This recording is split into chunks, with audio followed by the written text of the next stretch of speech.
का मिलन है ना, ये मेरा प्लानिंग नहीं है, ये भगवान का, ईश्वर का। मेरा जीवन ही गॉड्स प्लान है, मेरा जीवन ही गॉड्स प्लान है, इसलिए आपका और हमारा मिलना भी गॉड्स प्लान है।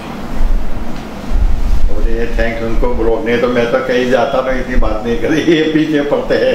नहीं, थैंक्स तो मैं बाबा को बोलूंगी और इनको भी बोलूंगी, और उनको रिक्वेस्ट करते अभी आइंदा कभी ये नहीं, आपको बाबा बुलवा रहा है, मैं आपको बराबर है, लेकिन अभी क्या है, अभी शायद है। हाँ, अच्छा, तो हम ये पूछना चाहते हैं, जो आपने कहा कि बाबा ने सूक्ष्म बातें आपको सिखाई है, बताई है, अनुभव कराई है, उसके बारे में आपको हमको सुनाइए। तो बाबा से मैंने एक सूक्ष्म बात में ये देखा कि अभी समय कम होता है, जा रहा है, अचानक कुछ भी हो सकता है। तो अभी कैसी से स्पीडी तीव्र पुरुषार्थ करें, अपनी भी अवस्था, क्योंकि वाइब्रेशन भी देने प्रकृति के मनुष्यों का, तो क्या करें। तो हमेशा ड्रामा को देखा कि कल पहले का रोल इमर्ज करो, कल पहले भी आप भी थे, मैं थे, तो अपना कल पहले का रोल इमर्ज करेंगे और बाबा को बताएंगे तो बाबा आपको टच करेंगे। फिर इमर्ज करो कि मैं कल पहले बाबा ये क्या था, क्या करूँ, क्या नहीं, क्या है। तो यानी ड्रामा को आगे रख के करेंगे नहीं तो बाबा आपको टच करेगा। और अभी और फालतू बातों में अपना समय, श्वास, संकल्प बिल्कुल व्यर्थ नहीं जाए, वो चेक करने का कि मेरी आत्मिक स्थिति है, बाबा की याद है, कोई भी देहदारी की उसकी चोल बोल कूद भी याद नहीं आती। बाबा बहुत टच करता है, मैं बहुत टच करेगा। जैसे मैं कहीं पर जाता था सेंटर खुलने के लिए, जैसे जूनागढ़ है कि कोई सेंटर, तो सरला दीदी बोलते थे, तो हम बाबा को पहले हिम्मत करते, बाबा कल पहले कौन सा सेंटर नक्की किया था। जैसे जूनागढ़ में थे तो एक प्रभुदास मिश्राणी करके निमित्त बनी थी आत्मा, तो उनके साथ 4-5 सेंटर मकाने देखे, तो हम क्या करते थे, एक पार्किंग आड़ोस पड़ोस कैसा है, बहनों की सेफ्टी कैसी है, और कल पहले ये जगह थी कि नहीं, तो बाबा को पूछते वो वास्तुशास्त्र, तो बाबा को कि बाबा ये जगह कौन सी जगह सिलेक्ट है, कल पहले कौन सी थी, तो बाबा टच करेगा कि हाँ यही जगह है, बराबर है। तो मैं बोलता नहीं था, फिर दीदी आती थी तो वो देखते थे मकान, तो जो बाबा ने नक्की किया है वही दीदी एग्री करती थी। यानी बाबा को अपना फ्यूचर भी जाना, अभी एक कलब का रोल है, क्यों हम हिम्मत करना पड़ेगा कि कल पहले मैंने क्या रोल किया था, मेरी स्टेज क्या थी, मेरी क्या कमियां हैं, क्या भरपूर करना है, कितनी झड़प से मैं उसको रिकवर करूं। तो कल पहले का रोल इमर्ज करो, या repeating the role every 5000 year. तो इतनी जितनी आत्मिक स्थिति होगी, जितना बाबा से प्यार होगा, तो बाबा आपके सामने रखेगा। आपका भविष्य आप खुद ही सोच सकते हैं, देख सकते हैं, लेकिन दिल साफ और बाप को, क्योंकि वो तो जानता है, तो उससे कॉन्टेक्ट रखो और हिम्मत करो। जितना हिम्मत करेंगे अपना रोल। अभी देखो मैं एक एग्जांपल देता हूँ, अभी मेरा पुरुषार्थ क्या है, मैं शरीर मैंने तो सब व्हील कर दिया है, मकान, गाड़ियाँ बढ़िया मेरा कर दिया सब। अभी मेरा एक गोद है, बाबा कहते हैं कि अपनी शरीर छोड़ने की डेट नक्की करो, तब तुम पक्के हो। तुम अपनी डेट, विनाश की डेट के बाद में तुम अपनी डेट पक्की करो, विनाश की डेट आप करो। तो यानी पहले हम हमारी डेट का, विनाश की तो बाद में, लेकिन हमारी डेट के कल पहले मैंने कब शरीर छोड़ा था, कब कर्मातीत अवस्था को मैं प्राप्त करूंगा, तो मैं शरीर छोड़ सकता हूँ। कि जैसा मक्खन से बात, तो खुद हम तो ये कर्मेंद्रिय जीत है, तो ये शरीर की कंट्रोल पर हम कैसे कर सकेंगे। तो हम जितना हिम्मत करेंगे तो पता चलेगा, तो क्या कमी है तो बाबा ही बता सकता है और खुद जान सकते हैं। बाबा तो टच करे लगेंगे, हम खुद रियलाइज नहीं करेंगे तो पता नहीं चलेगा, मियाँ मिट्ठू बन जाएंगे, दूसरे की बातें सोचेंगे, बताएंगे, पर खुद की बताओ। जितना हम अपनी खुद की कमियां, कमजोरियां, दृष्टि, ऊटी, स्मृति बाबा को बताएंगे तो टच करेगा, कि वो क्योर करने आया है। तो डॉक्टर को सच्ची बीमारी, मन की बीमारी नहीं बताएंगे तो डॉक्टर कैसे क्योर करेगा। तो कभी आपके ब्रह्मा बाबा के साथ कोई पर्सनली डिस्कशन हुआ है, जैसे आप बाबा के पास जा करके अपने बारे में आपने पूछा? हाँ ऐसे तो अभी मैंने मेरा तैयार रखा है, जैसे शरीर छोटी आत्मा छोटा तैयार रखता है। मैंने मेरा जन्म था कि अभी मेरा गोल क्या है कि शरीर छोड़ने से पहले 4 दिन पहले बाबा मेरे को बता दे तो मैं वो डेट भी लिख दूँ, यानी शरीर छोड़ने के क्योंकि कल पहले भी छोड़ा था और छोड़ने का तो मैं उम्र को तब बाबा बताएंगे, उसके लिए मेरे को क्यों तो करना पड़ेगा, हिसाब किताब तो चुप करना पड़ेगा, बिना हिसाब किताब चुप करे बाबा थोड़ी बताएगा। तो ये पूरी साथ है, इसलिए अभी बाबा का टैंक है कि घर में अकेला हूँ, शांति से रहता हूँ, कोई मैंने काम कैसे किसी से बात नहीं करता हूँ, सामने से फोन आया तो बात करता हूँ। यानी बहुत मेरी सेल्फ कंट्रोल बहुत कर गया, चुप कर सेवा करना है, सेवा हो गई, वो शांति, वो अपना जाने मैं अपना जाना, रात गई बात गई। कभी भी कुछ सुने ऐसा बाबा ने बहुत सेवाएं कराई है, सब लोगों को जान लूँ मैं, बैनर छपाना, ये कर्चा छपाना, काल छपाना है, यानी बहुत सबको मालूम है, मेरे को वर्णन करने की जरूरत नहीं है। तो बाबा कराता है, तब भी अच्छा देता है, मन भी, धन बस सब कुछ। अभी मैं अकेला हूँ, 75 ईयर्स हो गई, कुछ भी बीमारी होती है बाबा को मैं बोलता हूँ तो बाबा क्योर कर देता है। कैसे? वो उससे पावर लेना पड़ता है, जैसा कि मेरे को कोई प्रॉब्लम है डाइजेशन का है कि बॉडी का, तो वहाँ पे हाथ रख के वो बाबा को बताता हूँ। अच्छा, बाबा ये मेरे क्या को बोलते हैं? जैसे बाबा ये मेरे को प्रॉब्लम है, हाँ।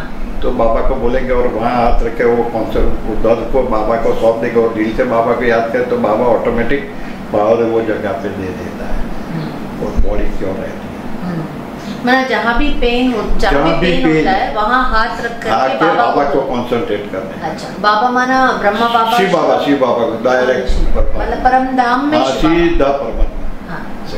तो इतना जैसा करेंगे तो क्या है, तो ऐसा मेरे को बहुत प्रॉब्लम हुए थे। अच्छा, और एक आपका प्रैक्टिकल एक्सपीरियंस, मतलब मैं ये चाहती हूँ जैसे दर्शकों को ये बताए एग्जैक्ट विधि क्या है, क्योंकि कई बार क्या होता है कि सारे बीके भाई बहनें योग तो करते हैं, फिर भी कहीं ना कहीं कभी कंफ्यूजन होता है कि बाबा से पावर कैसे ले। तो सोल कॉन्शियस बनना पड़ेगा, बॉडी को बिल्कुल भूल जाना पड़ा है कि मैं सोल हूँ तो ये मेरी गाड़ी है, ये गाड़ी के मालिक मैं हूँ।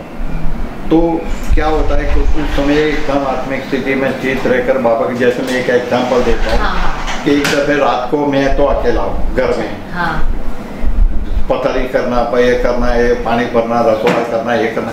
एक रात को मेरे को ये नस पकड़ गई थी। अच्छा। तो मैं खड़ा नहीं हो सकता था, ऐसा भी नहीं था, इतना पेन हुए कि जैसे कि पैर ऐसा भी नहीं हिले और ऐसा पड़ के भी खड़ा भी बैठ भी नहीं सकता था, इतना पेन भयंकर ही सब। तो क्या करूं, तो मैं तो सोते सोते वहाँ पैर का, मैंने बोला बाबा तुम आ जाओ मेरे को हेल्प करो, ये क्या हो गया है, मैं खड़ा नहीं हो सकता हूँ पथारी में से, और मैं अकेला हूँ, कोई घर में नहीं है, आप ही तो मेरा दोस्त है, आप नहीं मदद करेंगे तो कौन करेगा। तो ऐसा उसको हाथ दबाया और बाबा के इतना याद किया, तो बाबा धीरे धीरे बोले पैर ये धीरे धीरे हटाओ करके इतना पेन हुए। फिर मैंने नीचे पैर रखा तो दर्द एकदम गायब, लेकिन ऐसा लगता था कोई पैर काट दे तो अच्छा है। यानी ऐसे बहुत से प्रॉब्लम बॉडी का होता है। नहीं, उस समय एग्जैक्ट आप एक विधि जहाँ पेड़ होता है ना, जब तो किसी को पेड़ का होता है तो वहाँ पैर रख के या हाथ रख के बाबा को याद करें, पर बॉडी को बोलते बस फिर सोल कौन, फिर बाबा से इतना पावर बाबा भरेगा। मतलब परम धाम से जैसे किरणें सीधा किरणें आएगी और इसमें एकदम पतला तार जैसा तुम्हारा उद्योग जितना स्टार्ट होगा ना, तो इतना कनेक्शन एकदम कॉन्सेंट्रेट, तो बाबा बहुत हेल्प करता है। ऐसे मेरे को आंखों का बीमारी का बहुत ऐसा आता है, ये तो शरीर है, लेकिन कोई भी प्रॉब्लम है बॉडी का बाबा हेल्प करता है। बस सच्चे से बोले थोड़ी जरूरत तो दवाई भी लेनी पड़े, लेकिन बाबा बहुत हेल्प करता है बहुत। यानी सोल कॉन्शियस जो है हो सके इतना धीरे, तो आप सोल को देखो तो आपको ऑटोमेटिक चेहरा भी नहीं दिखाई देगा, बॉडी भी नहीं दिखाएगा, आपका चेहरा बॉडी नहीं दिखाई देता है। ये प्रैक्टिस, बहुत प्रैक्टिस है उसके लिए। मतलब सोल कॉन्शियस होने के लिए आप क्या प्रैक्टिस करते हैं? वो मैं बस सोल कॉन्शियस में सुबह रात को शरीर को छोड़ के रात को ऊपर चला जाता हूँ बाबा के पास, और सुबह को बोलता बाबा इतने बजे उठा ना, बाबा उठा देता है, वो मेरे को सब काम कर देता है सारा दिन। मतलब जाते हो को सूक्ष्म वतन जाते हो या नहीं, सीधा परम धाम में चला जाता हूँ, वहाँ सूक्ष्म शरीर को छोड़ देता हूँ। एक दिन तो छोड़ना ही है। मतलब यहाँ छोड़ते हो या सूक्ष्म? नहीं, यहाँ ही छोड़ देता हूँ शरीर। और सोते समय बाबा को बहुत याद करके वार्तालाप करके सारा दिन का रिपोर्ट देता हूँ, और कल क्या करना है वो भी रिपोर्ट देता हूँ। फिर जो जाता हूँ तो मेरा हर एक काम खत्म हो जाता है। 99% संकल्प सफल होते हैं। मतलब ये जो बाबा हमेशा फरिश्ता शरीर के बारे में बात करते हैं, तो उसके बारे में आप कुछ अभ्यास करते हो या बाबा ने आपको कोई ऐसी बातें बताई है? ऐसी बहुत ऐसे अमुक वरदान दिए, मैं बहुत बता नहीं सकता हूँ कि बाबा ने साकार में दिए थे। पहला वरदान क्या था? मैं वो नहीं किसी को बताता हूँ, लेकिन एक छोटी सी बात बता देता हूँ कि शिव बाबा कैसा कमाल करता है। ये आगे की बात आ जाता हूँ। एक दफे ब्रह्मा बाबा का फोटो निकालने के लिए वो अहमदाबाद से मैं कैमरा ले गया था। बाबा 4:30-5 बजे झोपड़ी के बाहर हिचका था झूला, तो वहाँ आके बैठे थे, तो मैं कैमरा लाके बाबा का फोटो निकालने गया। उसके शाम का टाइम था? हाँ, शाम का टाइम। तो झूले पे बैठ गया, फिर कैमरा निकाल के बाबा का फोटो निकालने का मेरे को शौक था, याद गया, क्योंकि ब्रह्मा बाबा का हाँ साकार में। तो उसने में क्या हुआ, तो शिव बाबा उनके तन में थे, वो तो इतना पता नहीं था। तो शिव बाबा ने क्या बोला, बच्चे तुम मेरा फोटो निकाल सकते हो? तो मैं एकदम चौंकना हो गया, ये कौन बोल रहा है? ने प्रवेश कर लिया। हाँ, कर लिया। तो ये कौन बोलता है? मेरे को ट्यूबलाइट हुई, अरे तो शिव बाबा बोलते, शिव बाबा तो मिल गए, उसका क्या था फोटो ने? सही। तो चंचलता थी, मैं तो नया था। फिर भी मैंने बोला बाबा आपका तो फोटो नहीं निकाल सकता हूँ, ठीक है, इतनी छोटी, लेकिन आपके रथ का तो फोटो निकालने दो, यादगार रहे। सही बात है। तो शिव बाबा ने क्या बोला, बच्चे जब तुम्हारा ब्रह्मा बाबा उसके शरीर को रथ को भूलना चाहता है, तुम उसके शरीर में क्यों फंसते हो? सही बात। तुम उसके शरीर में क्यों फंसते हो? सबसे मेरे को करंट लगा के डायरेक्ट शिव बाबा बोले, तो यानी ब्रह्मा के शरीर में भी नहीं फंसना, ब्रह्मा के शरीर में भी मत फंसो, वो भी मेरे को याद करता है। तो तुम उसके लिए मैं क्यों? तब से मैंने कभी मेरा साकार के साथ फोटो नहीं है, कभी कोई सेंटर पे स्टेज पर गया नहीं हूँ, मैं कोई प्रोग्राम पे फोटो पढ़ाता भी नहीं हूँ। तो यानी कि दो शरीर का है, कोई भी मैं नहीं पढ़ाता। तो तब से मेरे को करंट लगा कि शिव बाबा को मेरे लिए कितना रिस्पेक्ट है, कितना प्यार है, हमदर्द है, तभी तो ऐसा बोलेगा ना डायरेक्ट। तो उसकी आज्ञा का मैं श्रीमत का मतलब कभी भी शिव बाबा ब्रह्मा के तन में आ जाता था? हाँ, यस। मतलब आप झूले पे बैठे हो फोटो निकालने के लिए, तब सडनली शिव बाबा। तो बाबा कई बार मूलियों में बोलता है ना, कभी कोई आत्मा कल्याण करना होता है कि कई बच्चों के तन में आके मैं सेवा करता हूँ। कल्याण के बाप को, वो बच्चे की अवस्था तो नहीं होती है, तो बाबा आता है, तो वो पहचाने की वो ऐसा, फिर ऐसा नहीं समझना कि मेरे में बाबा आया, ये बाबा करना, ये सब कभी नहीं बोलने का, ये अभिमान नहीं करने का, वो खोटा झूठा अभिमान मत करने का। झूठा अभिमान करेंगे आप सफलता नहीं मिलेगी। तो यानी तब से मेरे को शिव बाबा से इतना कि वो मेरे कितना ये क्या लगता है, तो मैं वो कॉन्शियस में चलता हूँ।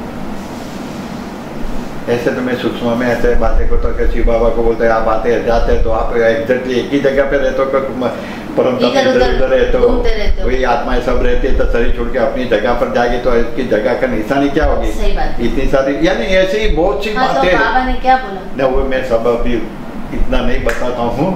बहुत बार मैं जस्ट ऐसे पूछ नहीं, बाबा नहीं, एक परम धाम का चित्र देखो कैसे वृक्ष का बना हुआ है, तो जो बना हुआ है वो एग्जैक्टली वही है नहीं, तो फिर कैसा वो तो जैसे बाबा पहले शुरू में आए तो बोलते थे आत्मा अंडे मिसल है, तो सेंटर में अंडे मिसल के रखते थे। हाँ, बिल्कुल, वो जड़ का, फिर धीरे धीरे धीरे बिंदी पर आए।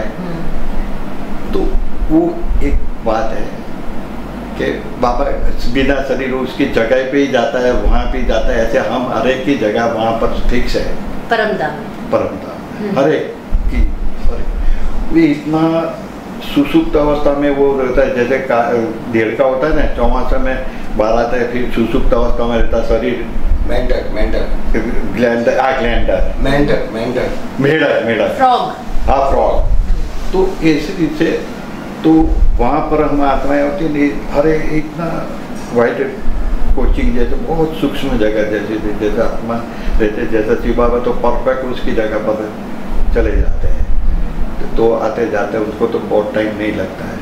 तो हम लोग भी शरीर छोड़ते हैं तो फिर जाता है, फिर जैसे शरीर सृष्टि पर आना होता है तो आत्मा में हिम्मत होता है तब आते हैं। ऐसे मैंने बहुत बार से पूछा कि भाई चलो तो आप पर युग आता है तो पहले शिवलिंग की क्यों पूजा करते हैं, तब तो कुछ जानते ही नहीं थे, ज्ञान तो खलास हो जाता है। ऐसे बहुत प्रश्न थे, तो बहुत बाबा ने ऐसे बताया, लेकिन मैं अभी बहुत टाइम हो गया है, मेरे को भी देरी होता है, इसलिए मैं आपको बहुत पे शॉर्ट में है कि अभी समय बहुत है, अपना कलम पहला वाला बात मत करो, फालतू बातों में टाइम मत करो। इतना बाबा भी आपका वाणी से भरे जाने का है, इतना शांति में। ये सब मोटा मोटी बातें सुना है लोगों ने, लेकिन उनको ना एग्जैक्ट पुरुषार्थ अभी भी उनको लगता है कि चाहिए। जैसे आपने कहा आत्मिक स्थिति की बात, तो आत्मिक स्थिति का अभ्यास आप कैसे करते हो, जरा बताओ। बाबा ने कैसे आपको सिखाया? ये हमेशा मैं कोई भी काम करता हूँ, घर में पानी पीता हूँ तो मैं आत्मा शरीर से लेता हूँ, मैं छोटी छोटी मेरी कॉन्शियस प्रैक्टिस करता हूँ। क्या आई एम नॉट बॉडी, कल पहले भी मैं बॉडी से किया था, ये किया था, ये तो यानी सोल कॉन्शियस सूक्ष्म में चला, साइलेंस हो सके इतना। जैसे बाबा लास्ट बहुत कम बोलते थे, मतलब क्योंकि आप 14 जनवरी को बाबा से मिले थे, तो साइलेंस और वो बात नहीं, इतना उनसे बात ही नहीं कर सकते थे हम, इतना उसका अव्यक्त प्रभाव था।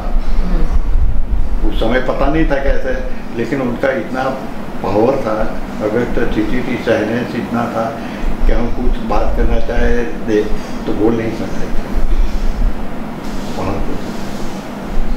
ऐसे तो बहुत बातें है, बातों का ध्यान नहीं आता है। नहीं, ये तो हम आपसे बात करते हुए भी हम बाबा को याद कर रहे हैं, तो ये भी एक पुण्य का काम है। तो इसी तरह से हम आपको पूछ रहे थे। तो देखिए, ये भी बाबा करा रहा है, करण करावन हर बाबा करा रहा है। आप तो हमेशा ही गुप्त रहना चाहते थे, तो आप गुप्त होते हुए भी आपका पुरुषार्थ भी इतना बहुत अच्छा है। आप बाबा के अमूल्य रतन यहाँ पर बैठे हैं, तो बाबा ने मतलब आपके अनुभव के थ्रू अनेक आत्माएं प्रेरणा लेंगी और उनका भी पुरुषार्थ बढ़ेगा। जैसे ये अचानक ही हमारा ये जो प्रोग्राम बना है, ये सचमुच एक गॉड्स प्लान ही कहेंगे, क्योंकि हमने सुना है भाई बहनों से, यहाँ पर दिनेश भाई भी हमेशा कहते हैं कि भाई जी तो कभी अनुभव नहीं सुनाते हैं, बुलाते हैं कितने बार तो भी नहीं आते हैं। तो आज आप आए हैं, तो ये जो शिव स्मृति चैनल पर ये जो प्रोग्राम जा रहा है, ये सचमुच भगवान का ही प्लान है। इसको कहते हैं बाबा करवनहार करा रहा है और हम कर रहे हैं निमित्त बनकर। तो आज हमारी जो बीच में जो कॉन्वर्जेशन हुई है, ये सचमुच भगवान ही करा रहा है और हम आत्मा एकदम निमित्त है। शुरू में तो जब ज्ञान में हमारे से भी गलतियाँ बहुत हुई है, इतनी अवस्था पक्की नहीं थी, लेकिन हमने महसूस किया हमारी गलती है और बाबा को बताया, देखा है। तो बाबा क्या कहते थे जब भी कोई गलती करके जाते थे? एक दफे क्योंकि चंचलता थी, इतनी धारणाएं भी आप तो छोटे थे। हाँ छोटे थे, इतनी धारणाएं भी, एक गलती हो गई, बाबा को बताया तो बाबा बोले बहुत ख्याल रखना चाहिए, नहीं तो सजाएं खानी पड़े। तो मेरे मुँह से निकल गया, बाबा हमको सजाएं कैसी मिलती है? सूक्ष्म में धर्मराज की। धर्मराज क्या होता है? तो वो महसूस करना है, क्षमा नहीं चाहिए। तो बाबा ने वो अनुभव कराया मेरे को, तो धर्मराज की सजा बहुत खतरनाक होती है, बहुत कि सहन नहीं कर सकेंगे। इसलिए बहुत सूक्ष्म होती है, आपको हिम्मत आएगा कि ये मैंने गलती की है, इसकी सजा कितनी छोटी सी गलती भी बारी होती है। कोई भी गलती करते हो तो बहुत सोच हो सके नहीं करना है। तो धर्मराज की सजा, धर्मराज का जो स्वरूप होता है बहुत जोरदार है। तो अच्छी आत्माएं भी जो कुछ भी अपनी कमी कमजोरी हो तो छिपाना नहीं, हो सके तो करना ही। मेरे से शुरू में तो ये मेरी इतना, क्योंकि मैं घर में से अकेला आता था, पवित्र खाना नहीं मिलता था, कॉलेज का वातावरण भी था, मैं तो सच्ची बोलता हूँ, शुरू में हमारे से भी गलती हुई है, लेकिन उसमें से हम सीखे हैं, बहुत सीखे हैं। तो आज बाबा ने हमको हेल्प किया है। आज का अकेले रहते हैं लेकिन बहुत मजे में, क्योंकि एक बल एक भरोसा बाबा है, तो कोई तकलीफ नहीं। जैसे कहते हैं ना, बाप का रूप है, टीचर का रूप है, हाँ। सतगुरु का रूप है, धर्मराज का रूप है। तो धर्मराज के रूप में माना बाबा को आप कैसे देखते हो? बाबा नहीं दिखाई देगा, वो आपको रियलाइज कराएगा। ये आपने गलती, आप यहाँ मिठू बन के बाबा के सामने खुश होके जाके मैंने इतना किया वो किया, तो वहाँ तुरंत वो सीन हाजिर करेगा, सच्चे सच्ची में तुम क्या हो, कि बाबा से छुप नहीं सकता है, तो सारा रियलाइज करा देगा। बाबा बोलते हैं ना, आप लोही के आंसू निकलेंगे, तो कभी बाबा से कुछ भी छुपाना नहीं है, तो छुपा नहीं रहेगा। चलो बहुत तो टाइम हो गया, आपने इतना समय दिया, इसलिए बहुत बहुत धन्यवाद चित्तरंजन भाई जी। आप गुप्त रत्न हैं, आप गुप्त अभी भी गुप्त पुरुषार्थ कर रहे हैं, और मुझे लगता है एक दिन आप बहुत सारे विश्व के आगे बाबा को प्रत्यक्ष करने के निमित्त बनेंगे।